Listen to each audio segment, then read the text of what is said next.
Just about everyone's seen the bouncing balls performance visualization that did Python pretty dirty. Obviously there are methodological issues, but it's not wrong in the broad sense. Python is one of the slowest of the major programming languages by a factor of over 100 in some cases.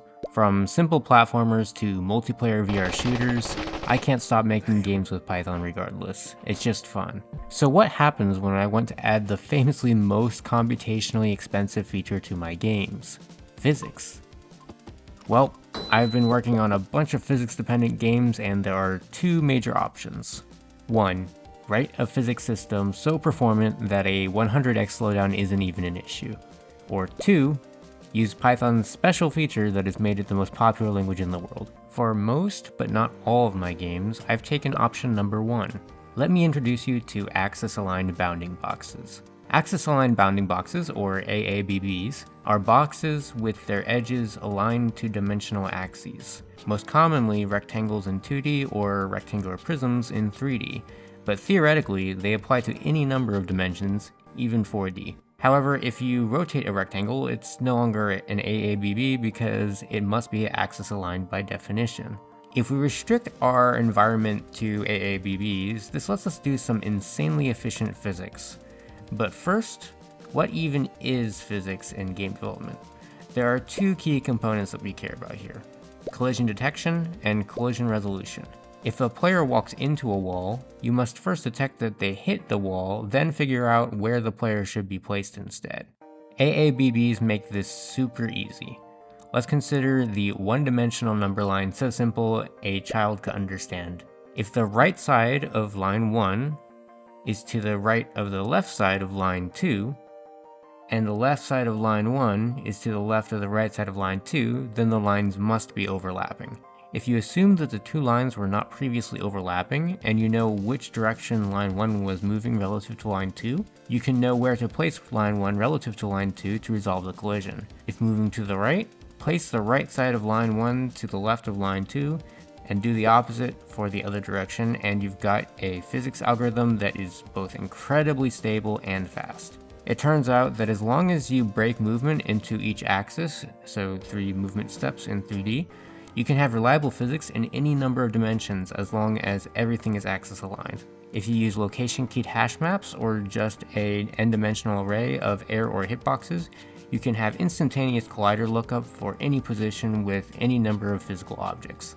This technique has worked great for my 2D platformer games where most of the colliders are square tiles. In a collaboration jam where I had to compete with other people using game engines to make a game with the theme physics, I used this technique to make a platformer with thousands of bouncing bullets colliding with thousands of tiles. I've also used it for 3D isometric games or even proper 3D for my voxel VR shooter. So Minecraft can be made with this technique too. If you get creative, you can add stuff like ramps, or this complex geometry in my VR shooter GunSlaw.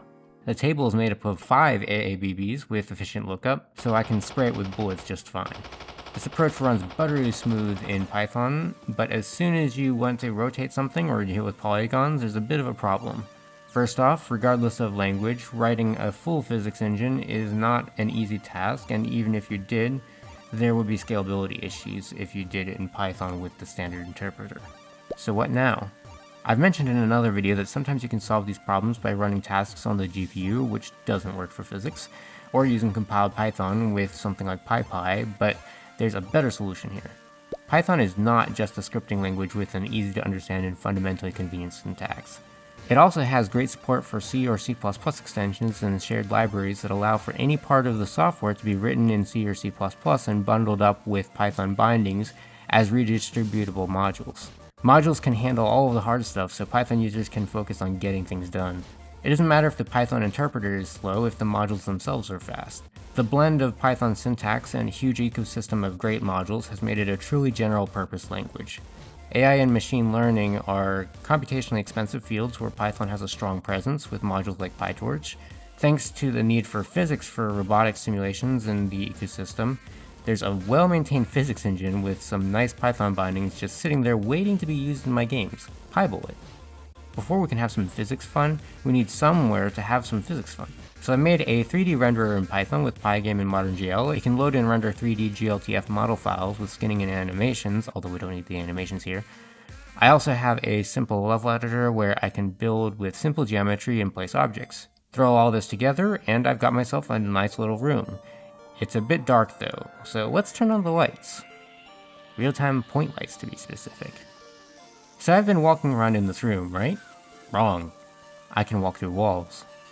This is where I need pybullet. I just gotta instantiate some hitboxes, add pybullet's update to my update loop, set up my objects to pull position and orientation data from whatever pybullet calculates, and boom, physics. I can stack up these cubes and it's great fun. Unfortunately, I can still walk through walls. Pybullet doesn't have a great solution for game character bodies like players built in. We don't want the player to get knocked over by the geometry, but we don't want to be able to walk through it either. I've set up a bit of a goofy system where I query for collisions for the player without letting pybullet physically simulate it. And then I resolve the collisions myself using a bit of math. Now I can properly run and jump around in this environment and stand on the table as any normal human would do in this situation. I can dump a ton of cubes here and the frame rate stays super solid. It really only took a few hours to add physics to my game with pybullet, which I think is pretty cool. With a decent looking rendering pipeline and physics, I've basically got a game engine here, and maybe I'll make something. We'll see. If you're doing 2D game development in Python instead of 3D, in most cases the techniques I covered in the first half are sufficient, but if not, you can use a 2D physics engine like PyMonk. Now if you're curious about my other Python games I've been working on, here's a bit of an update. I've just added a new track, the largest one yet, to Pixcarts, and in GunSlaw VR, I'm hopefully just a couple weeks out from an open beta. So if you have VR, join the GunSlaw VR Discord server in the description if you want to join in. I had a ton of fun in my prior closed playtest, so I'm super excited for it.